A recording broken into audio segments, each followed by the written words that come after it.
तो 12 जनवरी 2025 के शाह जी का इस्तीफे के बाद देवजीत सेठिया और प्रभुतेश सिंह भाटिया इनको बीसीसीआई का कोषाध्यक्ष यानी कि स्पेशल जनरल मीटिंग में कहा गया है।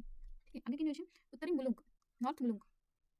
उत्तरी मुलुक इंडोनेशिया में माउंट इबू 2000 इबू को 4000 मीटर की राख, बादलों और लावा इंजेक्शन के साथ 2 किलोमीटर तक कायम कर दिया, जिससे सुरक्षा और चेतावनी दी गई है।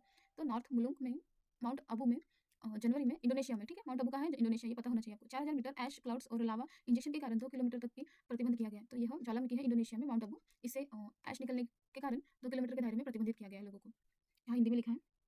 आगे की न्यूज़ है 100 करोड़ रुपए की परियोजना का उद्देश्य टायर उद्योग द्वारा समर्थित उत्पादकों और मॉडल बुनियादी ढांचे के लिए कौशल्य विकास के माध्यम से भारत और उत्तर पूर्व में प्राकृतिक रबर की गुणवत्ता में सुधार करना है। तो 100 करोड़ की लागत से इन रोड प्रोजेक्ट के तहत रबर क्वालिटी को नॉर्थ ईस्ट और स्किल डेवलपमेंट के लिए इन्वेस्ट किया जाएगा, जो कि टायर इंडस्ट्री के लिए एक पहल है। Union minister doctor Jitendra Singh, जो कि जम्मू कश्मीर में मौसम के पूर्वानुमान और आपदा तैयारी को बढ़ाते हुए एमआईडी की 125वीं वर्षगांठ के दौरान जम्मू में एक क्षेत्रीय मौसम विज्ञान केंद्र की घोषणा करेंगे। तो जम्मू में एमआईडी की 125वीं एनिवर्सरी पर यूनियन मिनिस्टर जितेंद्र सिंह इन्होंने लॉन्च किया है यहाँ पर जम्मू एंड कश्मीर में एक डिजास्टर प्रिपेयर, जो कि मौसम विज्ञान केंद्र।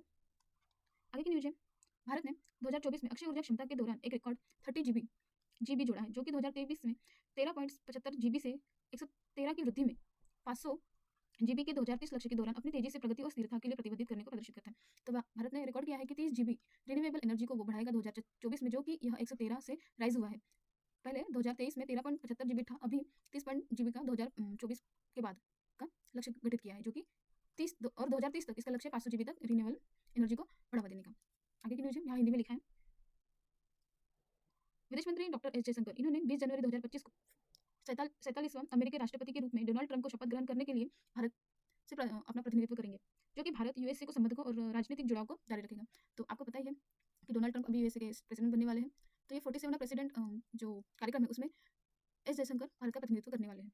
आगे की न्यूज है भारत में अंतर्राष्ट्रीय आधिकारिक एक्टों के लिए बड़े डेटा और डेटा साइंस के विशेष लोग की संयुक्त राष्ट्र समिति में शामिल हो गए हैं, जो साक्ष्य आधारित नीति निर्धारण और ट्रैकिंग सस्टेनेबल डेवलपमेंट लक्ष्य को एसडीजी को बिग डेटा और प्रौद्योगिकी का उपयोग करने के लिए अपनी प्रतिबद्धता को उजागर करने वाले। तो भारत ने यूएन कमेटी में expert of big data and data science को बढ़ावा देते हुए एसडीजी को सस्टेनेबल डेवलपमेंट यानी कि गोल्स को, टेक्नोलॉजी को और एडवांस को बढ़ावा देने के लिए एक नई पहल कमेटी में लॉन्च की है।